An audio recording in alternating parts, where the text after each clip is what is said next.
Hello दोस्तों, नमस्कार। मैं भी एक आप सभी का बहुत बहुत स्वागत करता हूं आपके अपनी इस यूट्यूब परिवार में। तो आप सब कैसे हैं? उम्मीद करता हूं आप सब अच्छे होंगे और आप सभी के यूपी पुलिस एग्जाम 2026 की तैयारी बहुत अच्छी तरीके से चल रही होगी। तो जैसा कि आज 17 फरवरी हो चुका है और यूपी पुलिस का पेपर 8, 9 और 10 जून को होने वाले हैं। 6 शिफ्टों में पेपर होगा इन 3 दिनों में। एक दिन में 2 शिफ्ट पेपर होने वाला है। तो साथियों, टारगेट हमारा केवल एक ही होने वाला है, वो 8, 9 और 10 जून होने वाला है। तो आज के इस पहले क्लास में हम लोग टॉप लेवल के 80 प्रश्नों को डिस्कस करने वाले हैं। तो यहाँ से अब हम लोग डेली क्लास में अपने टारगेट को सेट करेंगे कि हमें कितने कितने क्वेश्चन को तैयार करना है और किस लेवल के क्वेश्चन को तैयार करना है। यदि आप सभी का भी टारगेट 100 दिन बाद यूपी पुलिस का पेपर देना है तो डेली सुबह 11 बजे क्लास करेंगे आप लोग, क्योंकि यहाँ से अपनी तैयारी स्टार्ट हो चुकी है बहुत ही शानदार तरीके से। जैसे हर बार हर शिफ्ट में सवाल आएंगे वैसे ही सवालों का क्लास सुबह 11 बजे होगी आप सभी के बीच में। तो जैसा कि यूपी पुलिस का परीक्षा 2 घंटे में होगा, जो कि ऑफलाइन पेपर होगा। इन्हीं 2 घंटे में आप सभी को 38 क्वेश्चन जीके मिलेंगे सॉल्व करने के लिए, 37 क्वेश्चन हिंदी की मिलेंगे, 55 क्वेश्चन रीजनिंग के मिलेंगे और 18 से 20 क्वेश्चन मैथ के मिलेंगे। पूरे 150 क्वेश्चन का पेपर होगा। एक क्वेश्चन सही करेंगे तो 2 नंबर मिलेगा। 300 नंबर का आपका पेपर होगा। एक भी क्वेश्चन पे माइनस मार्किंग नहीं होने वाले हैं।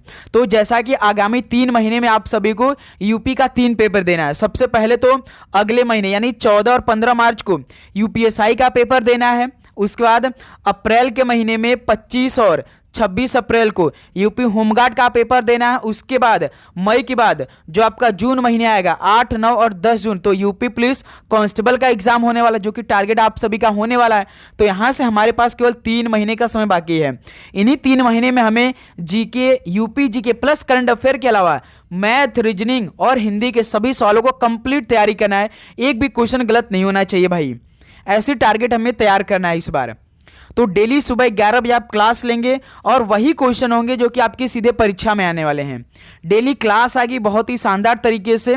ओके, यहाँ से लगभग 2 से 3 हफ्तों से क्लास नहीं आई थी, लेकिन यहाँ से डेली अब क्लास बहुत ही शानदार तरीके से लगातार आएगी सुबह 11 बजे। ओके, तो साथियों, इस क्लास में टारगेट आप लगभग 45 प्रश्न खुद से सही करने का प्रयास करिएगा। देखिए क्या आप सभी से 80 प्रश्न में से क्या 45 प्रश्न ठीक हो पाते या नहीं।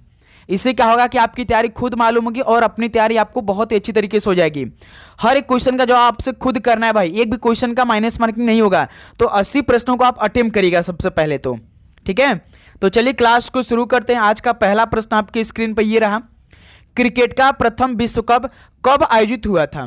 क्रिकेट का प्रथम विश्व कप कब आयोजित हुआ था? तो ये 1975 में आयोजित हुआ था, जो कि पहली बार वेस्ट इंडीज ने जीत लिया था।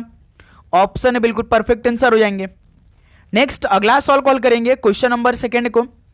किसने कहा था कि मनुष्य एक सामाजिक प्राणी है? किसने कहा था कि मनुष्य एक सामाजिक प्राणी है? तो ऐसा अरस्तु ने कहा था। बी ऑप्शन बिल्कुल राइट आंसर है। नेक्स्ट अगला सवाल कॉल करेंगे क्वेश्चन नंबर 3 को। भारत में अंग्रेजी शिक्षा शुरू की थी? किसने शुरू की थी भारत में अंग्रेजी? तो शुरू की थी लॉर्ड मैकाले ने। सी ऑप्शन बिल्कुल राइट आंसर हो जाएंगे। नेक्स्ट अगला सवाल कॉल करेंगे क्वेश्चन नंबर 4 को। निम्नलिखित में से कौन सी संयुक्त राष्ट्र संघ की भाषा नहीं है? इनमें से कौन सी संयुक्त राष्ट्र संघ की भाषा नहीं है? जैसे फ्रेंच है, स्पेनिश है, अरबी है, लेकिन हिंदी भाषा नहीं है संयुक्त राष्ट्र संघ में। डी ऑप्शन बिल्कुल राइट आंसर हो जाएंगे। नेक्स्ट अगला सवाल कॉल करेंगे क्वेश्चन नंबर 5 को। प्रथम भारतीय का नाम बताइए जो संयुक्त राष्ट्र महासभा का अध्यक्ष बना। प्रथम भारतीय का नाम बताइए जो संयुक्त राष्ट्र महासभा का अध्यक्ष बना था। उनका क्या नाम था? श्रीमती विजयलक्ष्मी पंडित जी थी। सी ऑप्शन बिल्कुल राइट आंसर हो जाएंगे। नेक्स्ट अगला सवाल कॉल करेंगे क्वेश्चन नंबर 6 को। निम्नलिखित में से कौन सा लोक जनजातीय नृत्य कर्नाटक से संबंधित है? इनमें से कौन सा लोक जनजातीय नृत्य कर्नाटक से संबंधित है? तो यक्षगान है। ऑप्शन है बिल्कुल परफेक्ट आंसर हो जाएंगे। अगला सवाल को देखिए क्वेश्चन नंबर 7 को। बोरलॉग पुरस्कार किस क्षेत्र में उत्कृष्ट योगदान हेतु प्रदान किया जाता है? बताएंगे आप सभी। बोरलॉग पुरस्कार किस क्षेत्र में उत्कृष्ट योगदान हेतु प्रदान किया जाता है? तो ये कृषि क्षेत्र में प्रदान किया जाता है। ऑप्शन बी बिल्कुल राइट आंसर हो जाएंगे। अगला सवाल को देखिए और आगे बढ़ने से पहले आप सभी को यह यूपी पुलिस एग्जाम 2026 में छपने वाले प्रश्नों को पढ़ लेना है भाई। हम आप सभी को मात्र भाई देखिए क्या देंगे इसमें, संपूर्ण GK, UP GK, Hindi, math, reasoning plus current affair के मोस्ट इंपॉर्टेंट क्वेश्चन दे रहे हैं। याद रखिएगा कंप्लीट टेस्ट भी इसमें आपको पूरे 10 टेस्ट प्रोवाइड कर रहे हैं भाई, मात्र कितने रुपए हैं, 50 रुपीज़ में। इसी 10 टेस्ट में आप सभी को पूरे 15 क्वेश्चन मिलेंगे। इसके अलावा हम आप सभी को लगभग 2 से 3 हज़ार क्वेश्चन अलग से, वो भी सब्जेक्ट वाइज देंगे भाई। तो आप सभी को इस नंबर पर मैसेज करना है, ये जो नंबर दिखाई दे रहा है 7460928775, इस पे मैसेज करके ये पीडीएफ पे रूप में अपना टेस्ट मंगा लीजिए आप लोग। सबसे पहले इस 10 टेस्ट को लगाइए और अपनी तैयारी को परखिए। उसी लेवल का ये टेस्ट है जिस लेवल के सवाल आपके पेपर में सीधे पूछे जाएंगे। जितने जितने पोर्शंस, जितने क्वेश्चन पूछेंगे उतना उतना क्वेश्चन इस टेस्ट में हमने ऐड किया है। जैसे कि जीके का पहले सेक्शन में आपको पूरे 38 क्वेश्चन मिलेंगे, हिंदी के पूरे 37 क्वेश्चन मिलेंगे, रीजनिंग के पूरे आपको 50 से 52 क्वेश्चन मिलेंगे और करंट अफेयर के प्लस मैथ के भी पूरे 37 क्वेश्चन हर एक टेस्ट में मिलेंगे। यानी 15 क्वेश्चन तो आपको यही लगा लेना है। इसके अलावा हम आप सभी को अलग से मैथ रीजनिंग का डिटेल में सोल्यूशन क्वेश्चन देंगे भाई अच्छी तरीके से। तो जल्दी करिए भाई, इस नंबर मैसेज करके मात्र 50 रुपीज़ इस टाइम ऑफर हम आपके लिए किया भाई, सबको ये ले लेना है टेस्ट पहले। तो उसके बाद आप डेली क्लास करिए, एक टेस्ट लगाइए। जब से एक टेस्ट का पूरा 150 क्वेश्चन तैयार नहीं हो जाएगा, दूसरा टेस्ट आप ओपन नहीं करेंगे। ओके, क्वेश्चन नंबर 8 देखिए, किस पंचवर्षीय योजना का मुख्य उद्देश्य आर्थिक आत्मनिर्भरता था? किस पंचवर्षीय योजना का मुख्य उद्देश्य आर्थिक आत्मनिर्भरता था? तो ये चतुर्थ योजना का था। चौथी पंचवर्षीय योजना कब स्टार्ट हुआ था? 1969 में और 74 में समाप्त हो गया था। डी ऑप्शन परफेक्ट आंसर है। अगला सवाल को देखिए, क्वेश्चन नंबर 9 को, भारत में कौन सी खाद्य फसल अक्टूबर नवंबर में बोई जाती है तथा अप्रैल में काटी जाती है? भारत में कौन सी खाद्य फसल अक्टूबर नवंबर में बोई जाती है और अप्रैल में इसे काट ली जाती है? वो कौन सा खाद्य फसल है? गेहूं है भाई, रबी की फसलें हैं गेहूं। डी ऑप्शन बिल्कुल राइट आंसर है। अगला सवाल को देखिए, क्वेश्चन नंबर 10, कुव्वत उल इस्लाम मस्जिद दिल्ली का निर्माण निम्नलिखित में से किसके द्वारा किया गया था? जो कुव्वत उल इस्लाम मस्जिद है ये दिल्ली में स्थित है, तो इसका निर्माण किसके द्वारा किया गया था? इसका निर्माण कुतुबुद्दीन ऐबक द्वारा करवाया गया था। ऑप्शन है बिल्कुल राइट आंसर हो जाएंगे। नेक्स्ट अगला सवाल को देखिए, क्वेश्चन नंबर 11 को, सिखों के 10वें एवं अंतिम गुरु कौन थे? सिखों के 10वें और अंतिम गुरु कौन थे? तो गुरु गोविंद सिंह जी थे। ऑप्शन है बिल्कुल परफेक्ट आंसर हो जाएंगे। अगला सवाल को देखेंगे, क्वेश्चन नंबर 12 को, करीबा बांध किस नदी पर स्थित है? करीबा बांध किस नदी पर स्थित है? तो ये जाम्बेजी नदी पर स्थित है, करीबा बांध। ऑप्शन है बिल्कुल राइट आंसर हो जाएंगे। नेक्स्ट अगला सवाल को देखिए, क्वेश्चन नंबर 13 को, सूर्य के बाद पृथ्वी के सबसे नजदीकी तारा कौन सा है? सूर्य के बाद पृथ्वी के सबसे नजदीकी तारा कौन सा है? तो प्रॉक्सिमा सेंचुरी है। सी ऑप्शन बिल्कुल राइट आंसर हो जाएंगे। अगला सवाल को देखिए, क्वेश्चन नंबर 14, भारत सरकार का संवैधानिक अध्यक्ष कौन है? भारत सरकार का जो संवैधानिक अध्यक्ष है वो कौन है इनमें से? तो राष्ट्रपति साहब होते हैं। ऑप्शन है बिल्कुल परफेक्ट आंसर हो जाएंगे। और आगे बढ़ने से पहले आप सभी को चैनल को सब्सक्राइब करके नोटिफिकेशन को ऑन कर लेना है। अपनी तैयारी हम लोग सुबह 11 बजे मिल के करेंगे बहुत ही शानदार तरीके से। डेली सुबह आप सभी को 11 बजे क्लास मिलेगी भाई इसी यूट्यूब चैनल पे, तो आप सभी को सब्सक्राइब करके नोटिफिकेशन को ऑन कर लेना है। क्लास जैसे अपलोड हो तो पहला नोटिफिकेशन आप सभी के पास जाए। ओके, तो दोस्त मेरे आप सभी चैनल को सब्सक्राइब करके नोटिफिकेशन को जरूर ऑन कर लीजिए। ओके, नेक्स्ट अगला सवाल कॉल करेंगे, क्वेश्चन नंबर 15 को, निम्नलिखित में से कौन सा रोग संक्रमण के कारण होता है? इनमें से कौन सा रोग संक्रमण के कारण होता है? तो भाई एड्स है। ऑप्शन है बिल्कुल परफेक्ट आंसर हो जाएंगे। अगला सवाल कॉल करेंगे, क्वेश्चन नंबर 16 को, कौन सा विटामिन आंखों के लिए अच्छा है? इनमें से कौन सा विटामिन आंखों के लिए अच्छा होता है? तो विटामिन ए जो कि आंखों के लिए अच्छा होता है। ऑप्शन है बिल्कुल राइट आंसर है। अगला सवाल कॉल करेंगे, क्वेश्चन नंबर 17 को, VI लेनिन का संबंध किससे है? VI लेनिन का संबंध किससे है? तो इसका संबंध तो भाई वर्ष 1917 की रूसी क्रांति से था। ऑप्शन है बिल्कुल परफेक्ट आंसर हो जाएंगे। नेक्स्ट अगला सवाल कॉल करेंगे, क्वेश्चन नंबर 18 को, राष्ट्रीय बालिका दिवस कब मनाया जाता है? यानी जो राष्ट्रीय बालिका दिवस मनाया जाता है वो किस तारीख को मनाया जाता है? तो 24 जनवरी को मनाया जाता है। ऑप्शन है बिल्कुल राइट आंसर हो जाएंगे। अगला सवाल कॉल करेंगे, क्वेश्चन नंबर 19 को, अमृता शेरगिल किस रूप में प्रसिद्ध हुई? अमृता शेरगिल किस रूप में प्रसिद्ध हुई थी? तो ये चित्रकार के रूप में प्रसिद्ध हुई थी। ऑप्शन भी बिल्कुल परफेक्ट आंसर हो जाएंगे। लास्ट में स्कोर करेगा कि आप सभी का 80 प्रश्नों में से आज के सेशन से कितना स्कोर रहा। ओके, देखिए, संसार में माउंट एवरेस्ट पर चढ़ने वाली पहली महिला कौन थी? संसार में माउंट एवरेस्ट पर चढ़ने वाली पहली महिला कौन थी? उनका नाम क्या था? तो जुंको ताबेई थी। बी ऑप्शन बिल्कुल परफेक्ट आंसर हो जाएंगे। नेक्स्ट अगला सॉल्व कॉल करेंगे क्वेश्चन नंबर 21 को।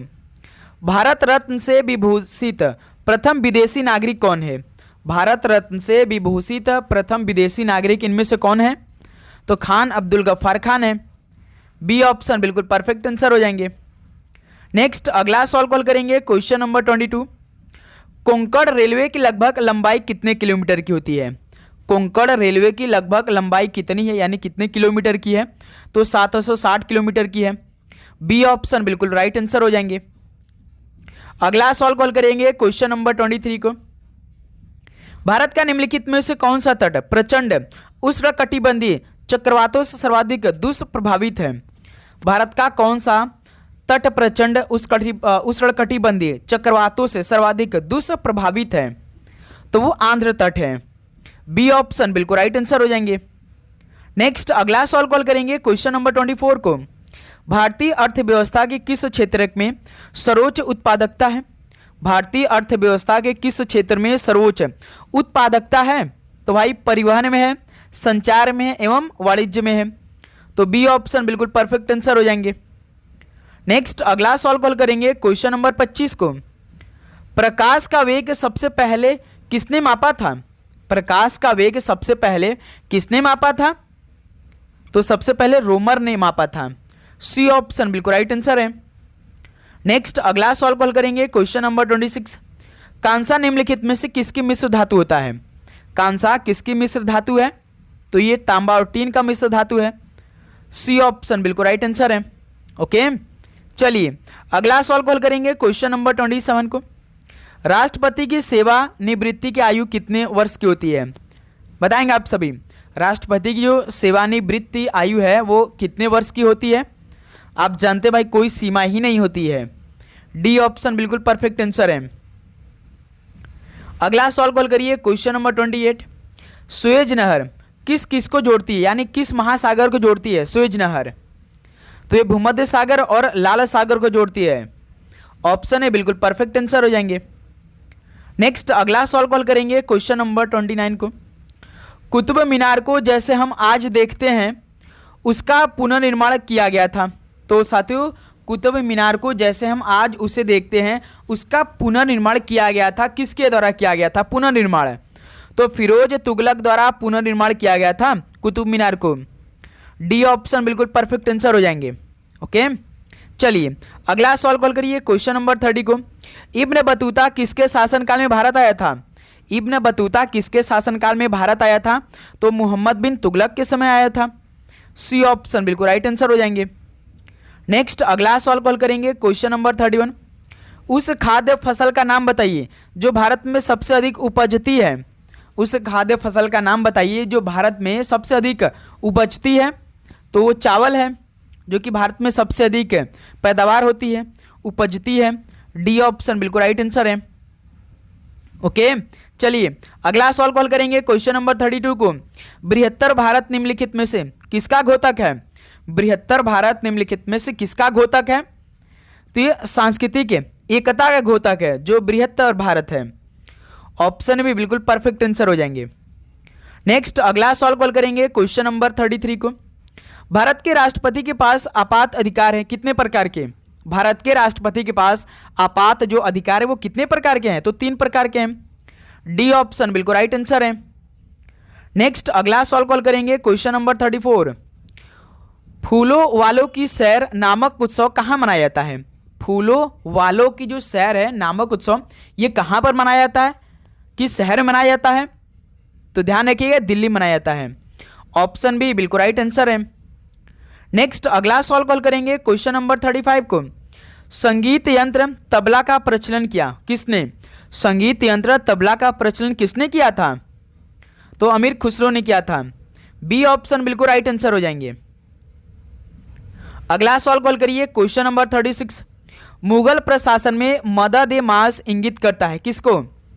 मुगल प्रशासन में मदद ए मास जो है वो इंगित करता है किसको इंगित करता है? तो ये विद्वानों को दी जाने वाली राजस्व मुक्त अनुदान भूमि को इंगित करता है जो मदद ए मास थी। बी ऑप्शन बिल्कुल परफेक्ट आंसर हो जाएंगे। तो साथियों आप चैनल को जरूर सब्सक्राइब करिएगा और नोटिफिकेशन को ऑन करिएगा, क्योंकि ये क्लास आपके पूरे एग्जाम तक चलेगी भाई। एक भी दिन की गैप नहीं होगी, मुश्किल से क्या एक दिन गैप हो जाती, क्योंकि इस टाइम एसएससी की एग्जाम चले तो उसको देखने के चक्कर में भाई ये क्लास मिस हो जा रही है। लेकिन 2 से 3 दिन बाद रेगुलर क्लास अपनी स्टार्ट होगी बहुत ही शानदार तरीके से। वैसे तो रेगुलर कोशिश करेंगे डेली क्लास हम आपको दे अब, तो इसलिए भाई चैनल को जरूर सब्सक्राइब करिए। जब भी क्लास है तो आप डेली क्लास को सारे क्वेश्चन को तैयार करिए इन्हीं क्लास में।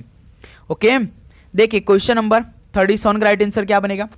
दास्तान ए अमीर हमजा का चित्रांकन किसके द्वारा किया गया था? दास्तान ए अमीर हमजा का चित्रांकन किसके द्वारा किया गया था? तो मीर सैयद अली के द्वारा किया गया। सी ऑप्शन बिल्कुल राइट आंसर है।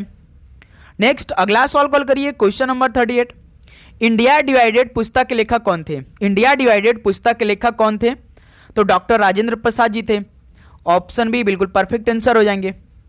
नेक्स्ट अगला सवाल कॉल करेंगे क्वेश्चन नंबर 39 को। वर्ष 1946 के चुनाव के पश्चात मुस्लिम लीग ने किस प्रांत में अपनी सरकार बनाई थी? वर्ष 1946 के चुनाव के पश्चात मुस्लिम लीग ने किस प्रांत में अपनी सरकार बनाई थी? तो पंजाब में बनाई थी। सी ऑप्शन बिल्कुल राइट आंसर हो जाएंगे। अगला सवाल कॉल करिए क्वेश्चन नंबर 40। राजपूताना मध्य भारत सभा का प्रथम अधिवेशन वर्ष 1919 में कहां पर हुआ था? राजपूताना मध्य भारत सभा का प्रथम अधिवेशन वर्ष 1919 में कहां पर हुआ था?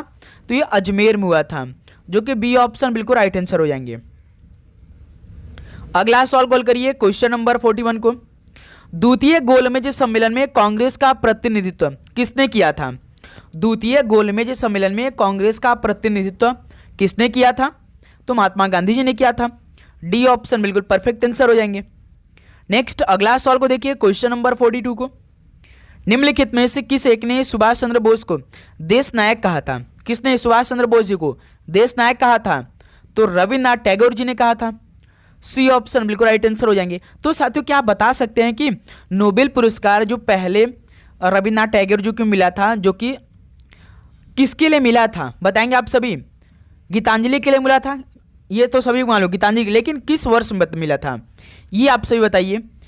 रविन्द्रनाथ टैगोर जी को नोबेल का पुरस्कार मिला था गीतांजलि के लिए, लेकिन किस वर्ष मिला था? इस सवाल का राइट आंसर आप बताइए। इस सवाल का राइट आंसर आप सभी को होमवर्क में बताना है, कमेंट सेक्शन बताइए आप सभी लोग। तो यहाँ से हर एक क्लास का याद रखिए कमेंट चेक होगा भाई कि आप सभी का डेली क्लास में कितना स्कोर है, तो ईमानदारी के साथ स्कोर भी आप करिएगा। 1857 की क्रांति के निम्नलिखित नेताओं में से किसका वास्तविक नाम रामचंद्र पांडुरंग था? 1857 की क्रांति के नेताओं में से किसका वास्तविक नाम रामचंद्र पांडुरंग था? तो याद रखिएगा तांत्या टोपे का। सी ऑप्शन बिल्कुल राइट आंसर हो जाएंगे। अगला सवाल कॉल करिए क्वेश्चन नंबर 44 को। बक्सा बाघ परियोजना भारत के किस राज्य में स्थित है? बक्सा बाघ परियोजना भारत के किस राज्य में स्थित है? तो ये पश्चिम बंगाल में स्थित है। डी ऑप्शन बिल्कुल राइट आंसर हो जाएंगे। नेक्स्ट अगला सवाल कॉल करेंगे क्वेश्चन नंबर 45 को। भारत के जिस राज्यों में उसके क्षेत्रफल का अधिकतम प्रतिशत राष्ट्रीय उद्यानों के अंतर्गत है वह कौन सा है? भारत के जिस राज्यों में उसके क्षेत्रफल का अधिकतम प्रतिशत राष्ट्रीय उद्यानों के अंतर्गत है वह कौन सा राज्य है? तो वह सिक्किम राज्य है। ध्यान रखिएगा सी ऑप्शन बिल्कुल राइट आंसर है। अगला सवाल कॉल करेंगे क्वेश्चन नंबर 46। भारत का वह राज्य जो कपास, मूंगफली, नमक व दूध के उत्पादन में प्रथम स्थान पर है वो कौन सा राज्य है? भारत का वह राज्य कौन सा है जो कपास, मूंगफली, नमक व दूध के उत्पादन में प्रथम स्थान पर है? तो वो गुजरात राज्य है। डी ऑप्शन बिल्कुल परफेक्ट आंसर है। नेक्स्ट अगला सवाल कॉल करेंगे क्वेश्चन नंबर 47 को। जब पुष्कर की पहाड़ियों में भारी वर्षा होती है तो बाढ़ कहाँ आती है? जब पुष्कर की पहाड़ियों में भारी वर्षा होती है तो बाढ़ जो है वो कहाँ पर आती है? तो अजमेर में आती है। ऑप्शन है बिल्कुल परफेक्ट आंसर हो जाएंगे। अगला सवाल कॉल करिए क्वेश्चन नंबर 48। दक्षिणी गोलार्ध में सबसे बड़ा दिन कौन सा तारीख का होता है? दक्षिणी गोलार्ध में सबसे बड़ा दिन होता है तो 22 सितंबर को होता है दक्षिणी गोलार्ध में सबसे बड़ा दिन, जो कि बी ऑप्शन 22 दिसंबर बिल्कुल परफेक्ट आंसर हो जाएंगे। नेक्स्ट अगला सवाल कॉल करेंगे क्वेश्चन नंबर 49। प्रधानमंत्री ग्रामोदय योजना कौन सा अवयव नहीं है? प्रधानमंत्री ग्रामोदय योजना का कौन सा अवयव नहीं है इनमें से? जैसे प्राथमिक शिक्षा है, प्राथमिक स्वास्थ्य है, पोषण भी है, लेकिन ये सभी नहीं है भाई। इसका मतलब कि प्रधानमंत्री ग्रामोदय योजना का कौन सा अवयव नहीं है? ये तो सभी है भाई। तो इस सवाल का सभी है भाई, याद रखिए डी ऑप्शन परफेक्ट आंसर होगा। ये सभी है भाई, तो डी ऑप्शन बिल्कुल परफेक्ट आंसर हो जाएंगे। ठीक है, ध्यान रखिएगा आप लोग। नेक्स्ट अगला सवाल कॉल करेंगे क्वेश्चन नंबर 50 को। राष्ट्रीय नियोजन में रोलिंग प्लान की अवधारणा लागू की गई थी, किसके द्वारा? राष्ट्रीय नियोजन में रोलिंग प्लान की अवधारणा लागू की गई थी, किसके द्वारा लागू की गई थी? जनता सरकार के द्वारा लागू की गई थी। सी ऑप्शन बिल्कुल परफेक्ट आंसर हो जाएंगे। अगला सवाल कॉल करेंगे क्वेश्चन नंबर 51 को। प्रकाश का रंग निर्धारित होता है किससे? प्रकाश का रंग निर्धारित होता है इसके तरंग दैर्ध्य से। बी ऑप्शन बिल्कुल राइट आंसर हो जाएंगे। नेक्स्ट अगला सवाल कॉल करेंगे क्वेश्चन नंबर 52 को। मिट्टी के घड़े में निम्न में से किस क्रिया के कारण जल ठंडा रहता है? मिट्टी के घड़े में किस क्रिया के कारण जल जो है वो ठंडा रहता है? तो वाष्पीकरण के कारण। बी ऑप्शन बिल्कुल परफेक्ट आंसर हो जाएंगे। नेक्स्ट अगला सवाल कॉल करेंगे क्वेश्चन नंबर 53 को। भारतीय दलहन अनुसंधान संस्थान स्थापित है कहाँ पर? भारतीय दलहन अनुसंधान संस्थान ये कहाँ पर स्थापित है? तो ये स्थापित है कानपुर में। सी ऑप्शन बिल्कुल राइट आंसर हो जाएंगे। ओके, चलिए अगला सवाल को देखिए क्वेश्चन नंबर 54 को। उत्तर प्रदेश में निम्नलिखित में से किस स्थान पर एक नाभिकीय ऊर्जा परियोजना स्थित है? उत्तर प्रदेश में किस स्थान पर एक नाभिकीय ऊर्जा परियोजना स्थित है? तो ये नरोरा में स्थित है। सी ऑप्शन बिल्कुल राइट आंसर है। नेक्स्ट अगला सवाल कॉल करेंगे क्वेश्चन नंबर 55। यह देश पर्यावरण के सुधार व संरक्षण के लिए तथा देश के वनों और वन्य जीवों की रक्षा के लिए प्रतिबद्धता होगा। किस अनुच्छेद में इसका वर्णन किया गया है? यह देश पर्यावरण के सुधार व संरक्षण के लिए तथा देश के वनों व अन्य वन्य जीवों की रक्षा के लिए प्रतिबद्धता होगा। तो ये अनुच्छेद 48A में है। बी ऑप्शन बिल्कुल परफेक्ट आंसर हो जाएंगे। नेक्स्ट अगला सवाल कॉल करेंगे क्वेश्चन नंबर 56 को। प्रसिद्ध सोशल नेटवर्किंग साइट ट्विटर का मुख्यालय कहाँ स्थित है? तो आप सभी को सोशल मीडिया से सारे सवालों को पढ़ लेना है, कम से कम 2 सवाल कन्फर्म है हर शिफ्ट में। प्रसिद्ध सोशल नेटवर्किंग साइट ट्विटर का मुख्यालय कहाँ पर है? बताएंगे आप सभी? कोई बता सकता है कहाँ पर स्थित है? चलिए ये सवाल आपके लिए होमवर्क रहेगा भाई, कमेंट सेक्शन में आप सभी बताइए इस सवाल का राइट आंसर क्या होगा भाई। या तो ऑस्ट्रेलिया होगा या तो कैलिफोर्निया हो गया। चलिए कमेंट सेक्शन बताइए भाई। ट्विटर तो आप बहुत लोग चलाते होंगे, ट्विटर बताइए कि इसका हेडक्वार्टर वो कहाँ पर स्थित है। कमेंट सेक्शन में आप सभी बताइए।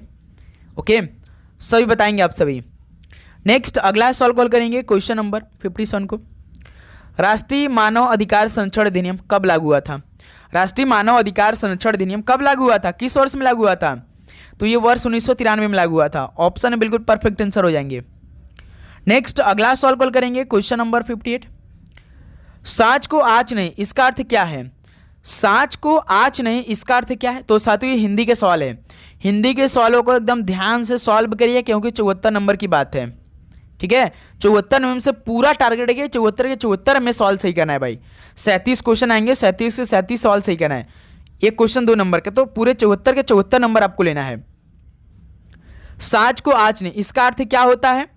तो सच्चे को डरने की आवश्यकता नहीं होती, तो इसका अर्थ यही है, साँच को आँच नहीं है। डी ऑप्शन बिल्कुल राइट आंसर हो जाएंगे।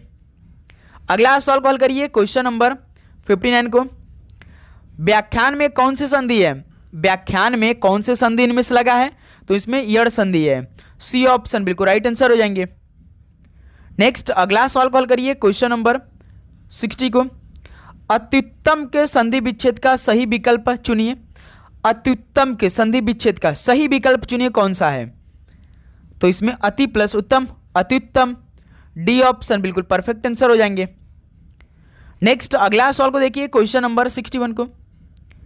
लिखना क्रिया से कौन सी भाववाचक संज्ञा बनती है? लिखना क्रिया से कौन सी भाववाचक संज्ञा बनती है? तो इसे लिखाई बनेगी।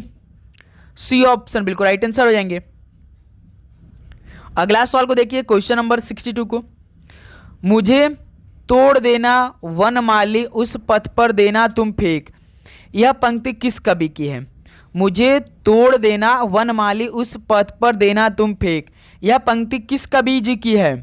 तो यह पंक्ति माखनलाल चतुर्वेदी की है। बी ऑप्शन बिल्कुल परफेक्ट आंसर हो जाएंगे। अगला सवाल को देखिए, क्वेश्चन नंबर 63 को, इनमें से कौन से कवि सूफी हैं? तो साथियों इनमें से कौन से कवि सूफी हैं?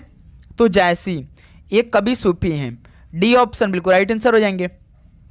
अगला सवाल को देखिए, क्वेश्चन नंबर 64, अंधा युग के रचयिता कौन है? इनमें से अंधा युग के रचयिता कौन है? तो धर्मवीर भारती हैं। ऑप्शन है बिल्कुल राइट आंसर हो जाएंगे। अगला सवाल को देखिए, क्वेश्चन नंबर 65 को, अधोलिखित शब्दों में कौन सा वर्तनिक दृष्टि से शुद्ध है? अधोलिखित शब्दों में कौन सी वर्तनिक दृष्टि से शुद्ध है? परमात्मा कैसे आप लोग लिखते हैं? पर माँ आधा त म पे आ की मात्रा परमात्मा ऐसे लिखते हैं ना, तो देखिए कौन सा परमात्मा, बी ऑप्शन परफेक्ट लिखा हुआ है। ओके, नेक्स्ट अगला सवाल को देखिए, क्वेश्चन नंबर 66, इनमें से शुद्ध वर्तनी वाला शब्द कौन सा है? घनिष्ठ कैसे हम लोग लिखते हैं भाई? घ नि ठ होता है, घनिष्ठ होता है, तो देखिए सी ऑप्शन परफेक्ट आंसर है। अगला सवाल कॉल करिए, क्वेश्चन नंबर 67 को, इनमें से कौन सा शब्द रूप शुद्ध है? आशीर्वाद कैसे लिखते हैं आप लोग? आशीर्वाद आशीर्वाद ऐसे, यानी डी ऑप्शन परफेक्ट आंसर है। अगला सवाल कॉल करिए, क्वेश्चन नंबर 68 को, इनमें से कौन सा स्त्रीलिंग शब्द है? तो साथियों इनमें से कौन सा स्त्रीलिंग शब्द है? क्रोध, बुढ़ाया, छाया या चैन? इनमें से आप सभी को स्त्रीलिंग शब्द बताना है, तो कौन सा है? छाया है। सी ऑप्शन बिल्कुल राइट आंसर है। नेक्स्ट अगला सवाल को देखिए, क्वेश्चन नंबर 69 को, एक का बहुवचन क्या होगा? तो साथियों एक का बहुवचन क्या होता है? एक का अनेक होता है। बी ऑप्शन बिल्कुल राइट आंसर हो जाएंगे। अगला सवाल को देखिए, क्वेश्चन नंबर 70 को, पुस्तक का बहुवचन क्या होगा? पुस्तक का बहुवचन क्या बनेगा? तो पुस्तक का पुस्तकें हो जाएंगी बहुवचन में। ऑप्शन है बिल्कुल राइट आंसर हो जाएंगे। अगला सवाल को देखिए, क्वेश्चन नंबर 71 का राइट आंसर, चार चांद लगाना इस मुहावरे का क्या अर्थ है? चार चांद लगाना इस मुहावरे का क्या अर्थ है? तो शोभा बढ़ाना। डी ऑप्शन बिल्कुल राइट आंसर हो जाएंगे। अगला सवाल कॉल करिए, क्वेश्चन नंबर 72, मिथ्या का विलोमार्थक शब्द कौन सा है? मिथ्या का विलोमार्थक शब्द इनमें से कौन सा है? तो सत्य है। डी ऑप्शन बिल्कुल राइट आंसर है। नेक्स्ट अगला सवाल कॉल करिए, क्वेश्चन नंबर 73, पवन का पर्यायवाची शब्द कौन सा है? तो साथियों पवन का पर्यायवाची शब्द इनमें से कौन सा है? पवन का पर्यायवाची तो समीर होता है। सी ऑप्शन बिल्कुल राइट आंसर हो जाएंगे। चलिए अगला सवाल कॉल करिए, क्वेश्चन नंबर 74, जो मन की बात जानता हो इसे क्या कहते हैं? जो मन की बात जानते हो इसे क्या कहेंगे? तो इसे अंतर्यामी कहेंगे। बी ऑप्शन बिल्कुल परफेक्ट आंसर हो जाएंगे। अंतर्यामी देखिए कैसे लिखा है, इसको भी ध्यान रखिएगा, शुद्धि में अशुद्धि में पूछ सकता है। क्वेश्चन नंबर 75 देखिए, अकाल पीड़ित समस्त पद में समास का कौन सा भेद है? अकाल पीड़ित समस्त पद में समास का कौन सा भेद है, ये सवाल पूछा है, तो इसमें तत्पुरुष समास है। सी ऑप्शन बिल्कुल राइट आंसर है। अगला सवाल को देखिए, क्वेश्चन नंबर 76, नवनिधि समस्त पद में कौन सा समास है? नवनिधि समस्त पद में कौन सा समास लगा है? तो इसमें द्विगु समास है। सी ऑप्शन बिल्कुल राइट आंसर है। अगला सवाल को देखिए, क्वेश्चन नंबर 77, निम्न अनेकार्थी शब्दों का कौन सा युग्म सही है? निम्न अनेकार्थी शब्दों का कौन सा युग्म सही है? द्विज, ब्राह्मण, दांत, ये बिल्कुल पहला ऑप्शन परफेक्ट है। ऑप्शन बिल्कुल परफेक्ट आंसर हो जाएंगे। ठीक है, चलिए अगला सवाल को सॉल्व करिए, क्वेश्चन नंबर 78 को, अर्क के अनेकार्थ कौन से हैं? अर्क के अनेकार्थ इनमें से कौन से हैं? अर्क का मतलब होता आकाश, कपड़ा, सूर्य, तो सी ऑप्शन परफेक्ट आंसर है। ठीक है, नेक्स्ट अगला सॉल्व कॉल करिए, क्वेश्चन नंबर 79 को, पर्यायवाची शब्दों का कौन सा युग्म सही नहीं है? सूर्य, पतंग, बताएंगे आप सभी क्या बनेगा? ये मोस्ट इंपॉर्टेंट सवाल है भाई, तो कौन से युग में सही नहीं है? सूर्य, पतंग, तो भाई देखिए युग में सही नहीं लग रहे हैं, तो ऑप्शन है परफेक्ट आंसर हो जाएंगे। ओके, इस सवाल का ऑप्शन है आपका बिल्कुल परफेक्ट आंसर है। नेक्स्ट अगला सवाल कॉल करिए, क्वेश्चन नंबर 80। देखिए, शुद्ध वाक्य कौन सा इनमें से भाई? मैं अपना काम करता हूं, ये बिल्कुल परफेक्ट है शुद्ध वाक्य, डी ऑप्शन राइट आंसर। मैं मेरा काम करता हूं, ये गलत है। मैं मेरी काम करता हूं, ये भी। मैं अपन का काम करता हूं, ये भी गलत है। तो मैं अपना काम करता हूं, डी ऑप्शन परफेक्ट आंसर है। तो साथियों ये फाइनली 80 क्वेश्चन कंप्लीट हो गए। अब बताइए कि आप सभी का इन 80 क्वेश्चन में से, इन 80 प्रश्न में से कितना स्कोर रहा? सभी दोस्त ईमानदारी के साथ बताएंगे। तो साथियों उम्मीद करूंगा आपको हर एक क्वेश्चन बहुत ही शानदार तरीके से समझ में आएंगे। यदि आपको किसी भी प्रश्न पे डाउट हो तो कमेंट सेक्शन में जरूर बताइएगा। डाउट लेकर आप नहीं चलेंगे, डेली क्लास आएगी भाई। ओके, जो भी आपके मन में प्रश्न उठा है यूपी पुलिस या यूपीएसआई या यूपी होमगार्ड के, तो कमेंट बॉक्स में जरूर पूछ लीजिएगा। और चैनल को जरूर सब्सक्राइब करके नोटिफिकेशन को ऑन करिएगा। डेली क्लास करिएगा, सारे क्वेश्चन को रिवीजन करिएगा, ठीक है। तो चलिए दोस्त, मिलते हैं एक और नए क्लास के साथ। तो आप सभी को जय हिंद, जय भारत, पढ़ाई करते रहिए। ऑल द वेरी बेस्ट, धन्यवाद।